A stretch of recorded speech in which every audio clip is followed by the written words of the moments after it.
दो सहेलियां रहती हैं। एक का नाम रहता है सीता, एक का नाम रहता है गीता। सीता के पिता गरीब रहते हैं, किसान आदमी, खेतों में काम करते हैं। और सीता के पिता बहुत ही गरीब रहते हैं, तो लेकिन फिर भी बेटी को पढ़ाते हैं। एक बेटी रहती है, एक बेटा रहता है। और गीता के पिताजी एक अमीर आदमी थे, अच्छी सरकारी नौकरी थी उनकी, बैंक में मैनेजर थे। तो पिता भाई बड़े आदमी थे, तो बेटी अकेली थी, ना भाई ना बंधु, कोई नहीं। तो माँ बाप की इकलौती बेटी बहुत ही दुलारी थी, लेकिन वो अपनी सहेली से बहुत प्यार करती थी। सीता गीता में बहुत प्यार था। गीता हमेशा बिना सीता को लिए कहीं जाती नहीं थी, चाहे मंदिर हो, चाहे घूमने वाली जगह हो, चाहे पढ़ाई करने जाना हो। जब जाने लगती थी तो अपनी सहेली को अपने साथ लेकर ही जाती थी। दोनों में हमेशा बहुत प्रेम बना रहता था। तो जब वो मंदिर में जाती थी और भोले बाबा का व्रत रखती थी, तीज का मेला लगता था उनके गांव में, और नदी था, नदी में नहाने भी जाती थी। सुबह नहान लगता था उस नदी में, तो दोनों सहेलियां एक साथ नदी में नहाने जाती थी। तो दोनों हमेशा कहती थी कि जब कोई भी परेशानी हो, दुख हो, तकलीफ हो, हम एक दूसरे से कभी अलग नहीं होंगे, एक दूसरे से हमेशा प्रेम बनाए रखेंगे। हमेशा संकल्प लेती थी और कहती थी कोई भी परेशानी हो, दिक्कत हो तो तुम हमें बताना, हम तुम्हें बताएंगे, और एक दूसरे का हाथ पकड़ के सदा चलेंगे। हम दोनों का प्रेम दुनिया देखेगा, इतना प्रेम था। हमेशा गले मिल जाती थी, एक दूसरे को देख करके दिल खुश हो जाता था उन दोनों का। ऐसे ही दिन बीत रहे थे, धीरे धीरे दोनों बड़ी हो गई। अब दोनों आपस में बहुत अपना दुख सुख बांटते थी। अब सीता के पिताजी भाई गरीब थे, पढ़ाई बोले अब छोड़ दो बेटी, अब मैं तुम्हारी शादी कर दूं, अपने शादी करके अपने धर्म कर्म से मुक्त हो जाऊं। तो पिता वर ढूंढने लगते हैं। जब बहुत ढूंढते हैं इधर उधर, तो उन्हें एक लड़का मिलता है, कैलाश। दो लड़के रहते हैं, कैलाश और सुशील। अपने माँ बाप के दो बेटे रहते हैं और उनके एक बेटी रहती है। छोटा परिवार रहता है, बेटी को शादी कर दिए रहते हैं, अपने ससुराल चली गई थी। तो सोचते हैं छोटा परिवार है, बेटी की शादी कर दूंगा तो अच्छे से रहेगी, सुख से। पिता वहाँ शादी पक्की कर देते हैं और शादी पक्की करके आ जाते हैं। बोलते हैं लड़का बहुत अच्छा है, शादी तो अच्छी मिल गई है, घर बना हुआ है, अमीर लोग हैं, थोड़ा जुगाड़ करके पैसे का जब उन्हें दान दहेज दे करके शादी कर दूंगा, बेटी घर जाएगी तो खुशहाल रहेगी। संकल्प करके आ जाते हैं पिता, और माँ को उसके बताते हैं। सीता अंदर अंदर खुश हो जाती है कि चलो घर भर पिता ने अच्छा देखा है। इतने बड़े घर की तो मैं हूँ नहीं, लेकिन फिर भी पिता ने मुझे अच्छा घर भर देख करके मेरी शादी तय किया है, ये सोच करके बहुत खुश होती है। और जा करके गीता से बताती है। गीता भी सुनती है कि सहेली की शादी पक्की हो गई है, तो बिछुड़ने के वजह से थोड़ा दुखी भी हो जाती है, लेकिन खुश हो जाती है कि चलो मेरी सहेली अच्छे घर में पड़ जाएगी और उसका जीवन सुधर जाएगा। लेकिन फिर बिछड़ने के डर से दुखी हो जाती है और कहती है तुम मुझे कभी भूलना मत, हमेशा याद रखना, मैं तुम्हारी सहेली हूँ और तुम्हारे सुख दुख का मैं भी ध्यान रखूंगी, और मेरे सुख दुख का तुम ख्याल करना, मेरी याद कभी मत दिल से निकालना, हमेशा याद रखना कि तुम्हारी एक सहेली गीता नाम की है, और जो भी तुम्हें दुख तकलीफ हो, परेशानी हो, मुझे बताना। ऐसा कह करके गले मिल जाती है। धीरे धीरे पिता पैसे इकट्ठा करते हैं और 1 साल के बाद सीता की शादी पक्की कर देते हैं, और दिन तारीख पड़ जाता है, शादी हो जाती है।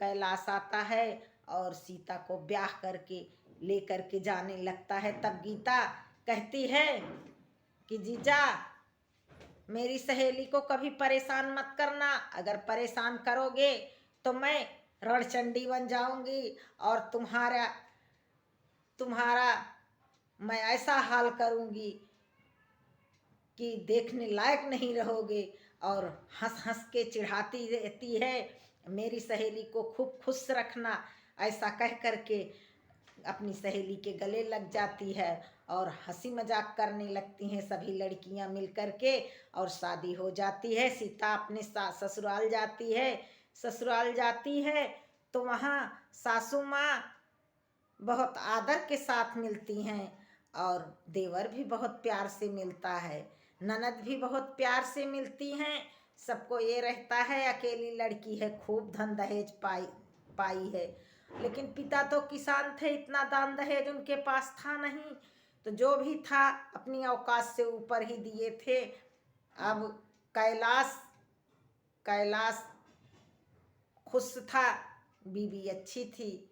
धीरे धीरे दिन बीतने लगे। जब महीने 15 दिन बीते तो सास का लालच थोड़ा थोड़ा बढ़ने लगा और ससुर भी कि अरे दहेज तो कम ले आई हैं, किसी के यहाँ ज़्यादा मिल जाता तो उनके मन में हलचल सी मचने लगती। और हमेशा शिकार मेरा बेटे के तो सिर मुंडी काट लिए और दहेज कम दिए। अब उनका लालच धीरे धीरे अंदर अंदर पनपने लगा।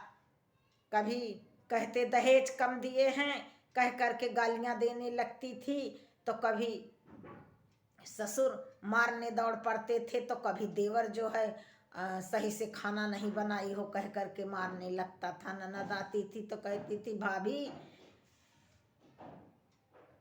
तुमसे ज्यादा तो हमारे पिताजी ने हमें दिया है और तुम्हारे पिताजी ने तो कुछ भी नहीं दिया है, तुम अपने माँ बाप की इकलौती औलाद हो। तो सीता कहती थी क्या करूं, मेरे पिताजी गरीब इंसान थे, किसानी में क्या मिलता है, खेत में खाने भर का होता है, जब लगाओ तो निकलती है, थोड़ा बहुत जो जमा किया उसी में शादी कर दिए, भाई की पढ़ाई करवा रहे हैं। इतने बहुत था मेरे पिताजी ने, जितना दिया अपनी औकात से बढ़ कर के दिया। सास कहती थी जवाब देने में तो कमजोर नहीं हो, जवाब तो एकदम तड़ातड़ देती हो। इतना सुन करके रोने लगती थी और मिल करके सब लोगों ने विचार किया कि अब इसको मार दिया जाए और दूसरी शादी किया जाए। अब कैलाश हमेशा इसी उसमें रहता था कि किसी दिन इसको मार करके नदी में फेंक दिया जाए। अब आए दिन मारपीट होने लगी, कभी कोई मारता था, कभी खाने में नुक्स निकलता था, कभी काम कम करती हो, कभी जवाब देती हो। धीरे धीरे समय बीतता गया, सीता हर तरह से प्रताड़ित की जाने लगी।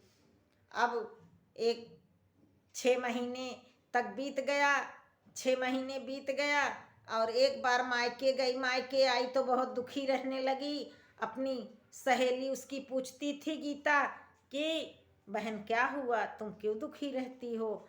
तो सीता बताती थी, कहती थी क्या बताऊं बहन, हमारे ससुराल वाले बहुत दहेज के लालची हैं, पिताजी के पास इतना है नहीं और वो लोग कहते हैं कि ये नहीं दिया वो नहीं दिया। कहती थी चलो कोई बात नहीं, इतना तो थोड़ा बहुत होता जाता रहता है।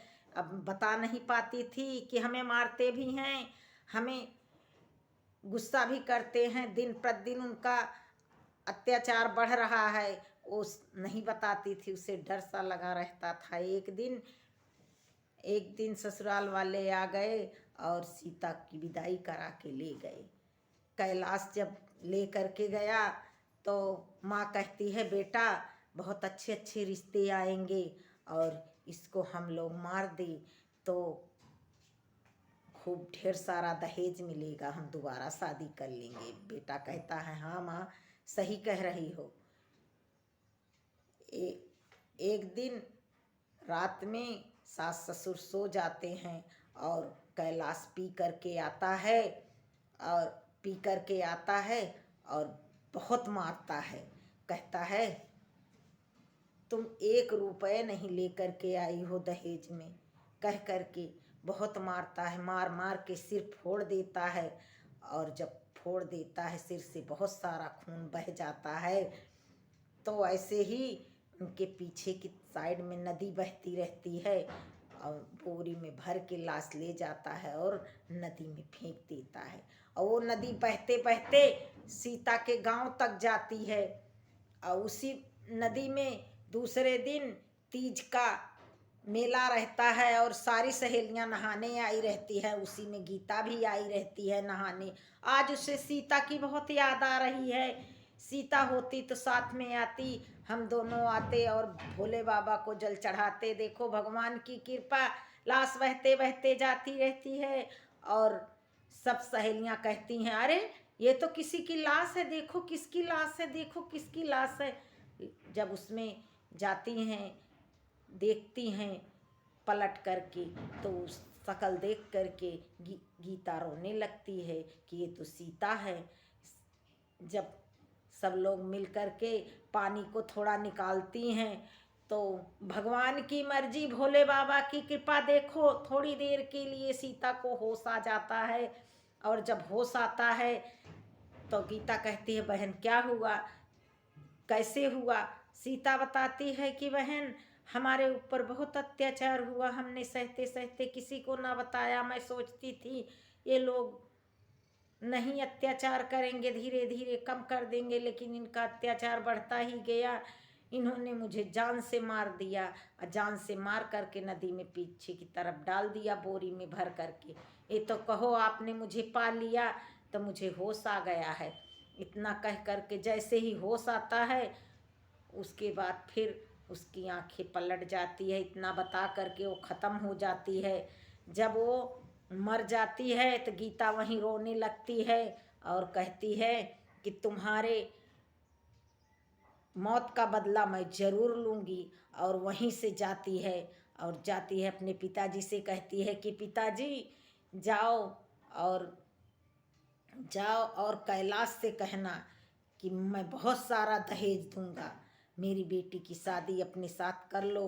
और उसके पिताजी जाते हैं। 10 दिन भी नहीं बीता रहता है, सहेली की लाश को जलवा करके शादी अपनी रचाने लगती है। उसकी शादी तय हो जाती है। उसके पिताजी बहुत सारा दहेज देते हैं और बहुत सारा दहेज दे करके शादी कर देते हैं कैलाश के साथ। कैलाश के साथ उसकी शादी हो जाती है और वो अपने ससुराल जाती है। अब भोले बाबा की कृपा है कि वो अपने ससुराल जाती है। उसके पति जब शाम को आते हैं कैलाश, अब घर में बहुत चहल पहल है, सब लोग बहुत खुश हैं, बहुत सारा दहेज मिला हुआ था। और जब गीता के पिताजी डोली में बैठाने लगते हैं तो गीता कहती है कि पिताजी जा रही हूँ, वापस कब आऊँगी भगवान ही जाने। भोले बाबा की कृपा होगी तभी मैं वापस आऊँगी, नहीं तो मुझे संतोष कर लेना। मेरी सहेली के पास जा रही हूँ, अपनी सहेली का मैं बदला ज़रूर लूँगी, मैं अपनी सहेली का बदला लिए बिना वापस नहीं आऊँगी, कह करके अपने पिता के रिवाल्वर ले करके जाती है और बोलती है पिताजी दहेज में मैंने आपका रिवाल्वर लिया है। पिता कुछ नहीं बोलते हैं क्योंकि वो बेटी से बहुत प्यार करते थे और बेटी के खिलाफ वो जा नहीं सकते थे।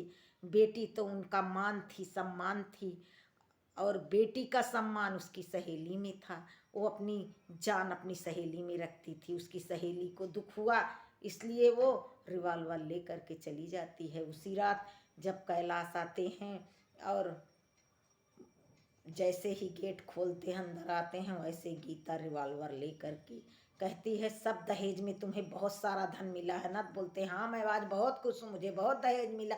बोलती है एक दहेज और भी ले लो मेरी गोली। और तुरंत रिवाल्वर निकाल करके कैलाश को मारने चलती। बोलते हैं अरे मैं मर जाऊंगा तो तू विधवा हो जाएगी। बोलती है कोई बात नहीं, मेरी सहेली मर गई तो मैं सहेली के बिना जी रही हूँ ना, मैं तुम्हारे बिना भी जी लूँगी, तुम भी मरो। इतना कह करके एक नहीं पूरी 6 गोलियां उतार देती है सीने में और गोलियां मारती है। तो सास ससुर कहते अरे बेटा तो महीने 15 दिन जब बीतता तब मारता है बहू को। आया एक ऐसे गोली चली, अच्छे गोली निकाल दिया उन्होंने। सास जाती है अंदर और बेटे की लाश देख करके विचलित हो जाती है, परेशान हो जाती है, परेशान हो जाती है और चिल्लाने लगती है। जब चिल्लाने लगती है तो वहीं एक डंडा रखा रहता है, उसी डंडे से सास को भी मार के बेहोश कर देती है।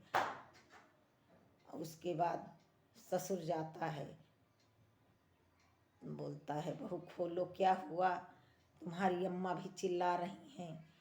बहू की तो आवाज़ ही नहीं आ रही थी। बोलती है कोई बात नहीं, अब तुम बुलाओ पुलिस को, जब दरोगा पुलिस को बुलाओगे तभी मैं गेट खोलूँगी। गेट अंदर से बंद कर लेती है। जब पुलिस आती है तब जा कर के गेट खोलती हैं। फिर कानून को सारी बातें बताती हैं, अपनी सहेली का बदला ले लेती हैं। उनके घर परिवार वालों ने दहेज के लालची लोगों को मारने के जुर्म में उसके देवर और ससुर को भी सजा होती है और सास को भी सजा होती है और गीता को भी सजा हो जाती है। दहेज के लालची लोगों को गीता ने सबको समाप्त कर दिया था, अपनी सहेली का बदला ले लिया था, उसे बहुत संतोष था। बोलो जय माता।